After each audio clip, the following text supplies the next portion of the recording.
Làm cái này hôm nay yên tâm không rơi. Thoải mái. Và cái mũ ấy này em có cái khăn mặt em cho em cuộn em cho nó đỡ đau. Vâng. Đau chán lắm. Ở đây xong em quên lâu không ấy. Đây cho em nó có cái gối không? Quên. Đây chị chém. Đấy là không uống chứ.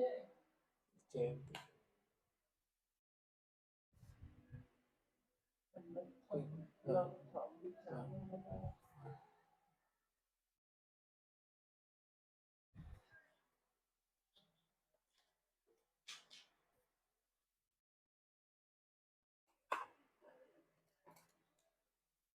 Để em sức đi xong rồi bỏ cái gối ra chị.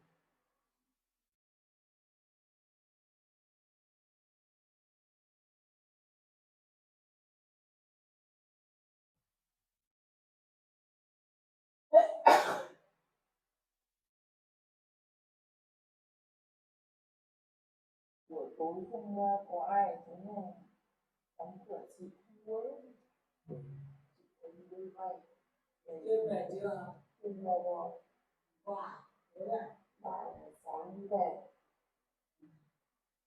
đấy 3 giờ hở sao bảo về ngay đấy thế lúc đấy mới bảo là đang về mình nghe tưởng là về đến nhà rồi phỉ vậy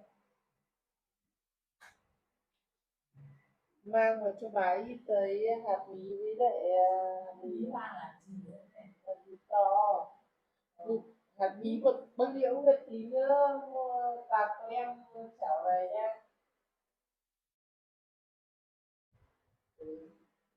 hạt bí ra bí kia cứ vơi hai nắng có được chưa hai năm nay cứ đưa tầm thôi phải đổ đất sân bê tông lên tùng còn nó đóng bê tông trên mái là không bê tông trên mái nó lạnh nó lạnh thì đất nó nóng lâu sau đó bao rồi cho đến giấy rồi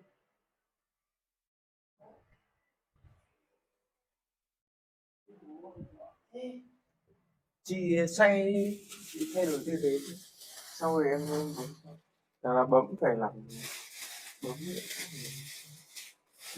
gối đấy để nhớ ra.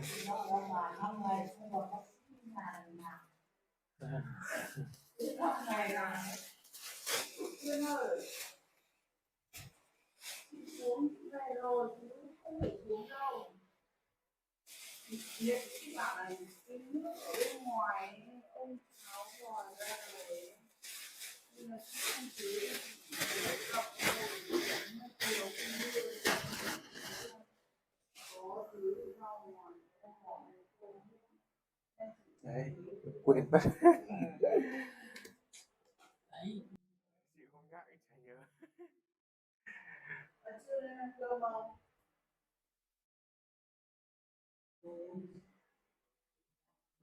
không ai nha cơm cho chưa về để ngồi đây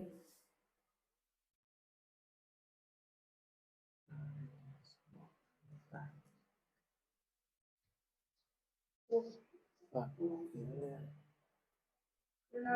thuốc sport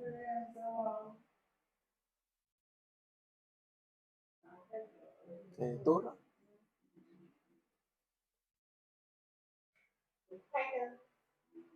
cách nào kia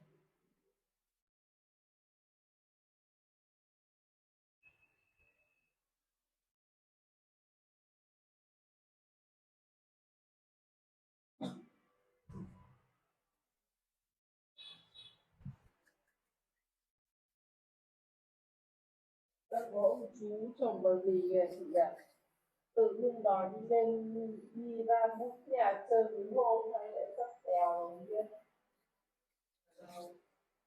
trồng bí thơ của Sơn La này